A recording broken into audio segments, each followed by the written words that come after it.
Wolves are known as some of the fiercest predators on the planet, and because of that, people often see them as dangerous and aggressive.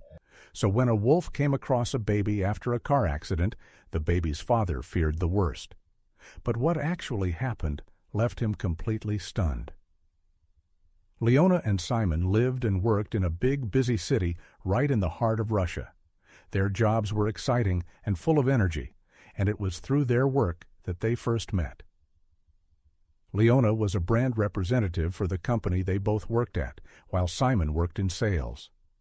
One day during a meeting, they literally bumped into each other. From the very start, there was a spark. Simon was drawn to how beautiful and easygoing Leona was, and Leona couldn't help but fall for Simon's rugged charm. Before long, they started meeting up again, and eventually they became a couple. Simon and Leona quickly turned into a real power duo, climbing to the top of their business world. They lived in a big, fancy house, drove sleek luxury cars, and were regulars at expensive, glitzy parties. Life felt like a dream, but nothing could top the joy they felt when Leona found out she was pregnant. They hadn't been trying too hard to start a family, but now that it was happening, they were over the moon. It felt like the missing piece to their perfect life was finally falling into place. But just as they were getting ready to welcome their baby into their world, everything came crashing down. The company they both worked for went under, running out of money almost overnight. Suddenly, Leona and Simon were both out of work with no warning. It hit them like a train, and their perfect life started to crumble. Before long, they were struggling just to get by. The fancy parties, the trips, the luxuries, they all became distant memories. They even had to sell their beautiful home and move to a much smaller place out near a forest. It was heartbreaking, but there was no way around it. They had to adjust if they wanted to give their baby a good life. Their new home was a small remote house, and they got by doing small jobs around a nearby village. The pay wasn't much, but the work was honest, and somehow it brought them a little peace. To stretch their money even further, Simon would head into the forest to hunt for food. There were plenty of deer around, and the meat was good. It could feed them for nearly a week. But one day, while out hunting, Simon ran into an animal he hadn't been expecting, a huge, angry-looking wolf. It looked thin and hungry, and from the way it was glaring at him through the trees, Simon guessed they had both been tracking the same deer. The sound of Simon's gun must have scared the wolf off its hunt. For a moment, they just stared at each other. But instead of pointing his gun at it, Simon did something surprising. He dragged the deer carcass closer and offered it to the wolf. It looked like the wolf needed it more than he did. The animal sniffed the meat cautiously, then glanced at Simon with what almost looked like gratitude before dragging the deer away into the woods. Simon had been in these forests many times, but had never seen this wolf before. It had to be a rare chance encounter, one he knew he would never forget. He understood that wolves were powerful predators who could take down whatever they wanted, but this strange and majestic wolf had earned his deep respect. Just as the wolf disappeared into the trees, Simon's phone started to buzz. It was Leona. She was in labor. Simon took off as fast as he could, rushing straight to the hospital. By the time he got there, Leona had already given birth to their beautiful baby girl. Simon could hardly believe it. Holding his daughter in his arms, he felt a happiness bigger than anything he'd ever known, even bigger than the days when they had everything money could buy. This little girl gave his life a whole new meaning. Together with Leona, they decided to name her Maddie. Over the next few days, they did everything they could to care for her, feeding her, cuddling her, watching every little move she made. They were doing their very best to be the parents she deserved.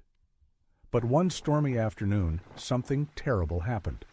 Simon was driving with Maddie, strapped safely into her car seat beside him. The wind howled through the trees, and the rain poured down hard. Out of nowhere, a massive tree fell right across the road. Simon had almost no time to react. He hit the trunk head-on at a fast speed, and the car flipped over. His head slammed hard against the window. When the car finally skidded to a stop, everything went black. When Simon came to, he was groggy and confused, but somehow didn't seem seriously hurt. His first thought was Maddie. Heart pounding, he turned to check on her, but the car seat was empty. Maddie was gone. Panic rising fast in his chest, Simon stumbled out of the wreck, frantically calling for her. But there was no sign of his baby. His hands shaking, Simon grabbed his phone and called Leona, blurting out everything that had happened. She jumped in her car and raced to meet him, and together they started searching everywhere around the crash. But Maddie was nowhere to be found. When the emergency crews arrived, Simon refused any medical help. He didn't care about himself. All he wanted was to find his little girl. How could she just be gone? Where was Maddie? She was still so little, so helpless, and it broke Simon and Leona's hearts to think of Maddie being out there alone somewhere. The police started searching right away, combing the whole area for any sign of her. But as night fell and the rain kept pouring down, it became clear that Maddie wasn't anywhere to be found. Still, Simon and Leona refused to give up. They stayed out there in the wind and darkness, searching every inch they could, desperate to find their baby girl. When morning came, they finally got a sign, though not in a way anyone could have ever guessed. Instead of sticking to the road, Simon decided to head into the woods near the crash site. He searched close by first, then slowly pushed deeper into the trees. In a thick, tangled part of the forest, Simon spotted something that made his heart stop. It was Maddie's blanket. Letting out a sharp gasp, he rushed over to it. It was soaking wet and covered in dirt, but it was hers.